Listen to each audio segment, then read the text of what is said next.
Merci de me rejoindre pour cette petite vidéo sur une petite piste de réflexion qui suit notre Familissime, qui est notre environnement pour les familles. Et cette année, notre grand thème, c'est la foi. C'est un vaste sujet, la foi. Parce que la foi en qui? La foi en quoi? De nos jours, c'est pas très à la mode. Et pourtant, nous, on a envie de partir dans cette randonnée de la foi. Alors la foi, on l'a définie comme ça, c'est cette confiance en Dieu, malgré les circonstances. Alors peut-être que vous vous posez ces questions, la foi, est-ce que j'en ai besoin, etc. Mais la foi, en tout cas la confiance, vous l'utilisez tous les jours. En famille, on est obligé de se faire confiance. Confiance à son frère, confiance à son père, confiance à sa mère, confiance aussi en ses amis, dans ce qu'ils nous disent, dans les engagements qu'ils prennent. Et c'est comme ça qu'on construit les relations. La confiance, c'est une base incroyable.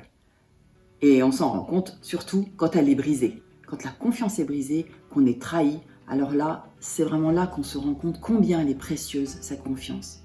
La foi ou la confiance en Dieu, c'est un peu particulier. Parce que Dieu, on ne le voit pas, on ne l'entend pas, on ne le touche pas. Alors, comment faire confiance en quelque chose, en quelqu'un qu'on ne voit pas, qu'on n'entend pas, qu'on ne touche pas? Eh bien, c'est là qu'il faut développer un sens un peu différent. Peut-être c'est au travers de nos circonstances.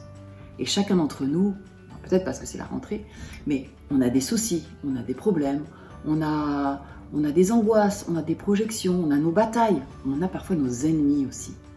Dans le dernier Familissime, on a raconté cette histoire extraordinaire de Josué et la conquête de Jéricho, une ville imprenable avec des murailles énormes. Et je vais vous lire dans la Bible, le livre qui parle de Dieu, ce que Dieu lui a dit pour qu'il ait courage de rentrer dans cette bataille.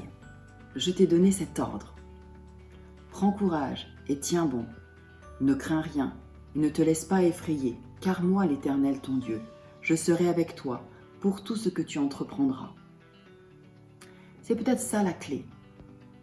Pour affronter nos soucis, nos batailles, ou toute autre chose qui traverse notre vie, peut-être c'est de ne pas y aller seul, mais peut-être accompagné de Dieu qui vient à côté de nous et qui nous aide à traverser nos circonstances.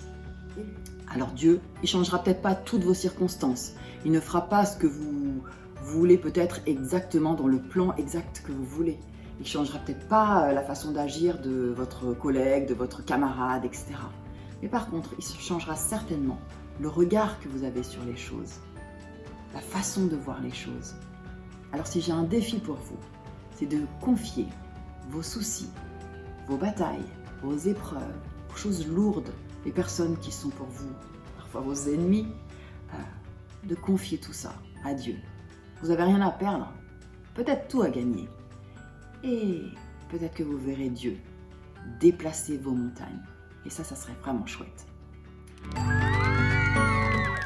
Alors si vous voulez aller plus loin, je vous encourage à lire le premier chapitre de Josué, qui est un chapitre absolument extraordinaire, rempli de clés pour traverser des circonstances difficiles, parce qu'il en a eu ce petit gars, Josué, pour rentrer dans le pays promis.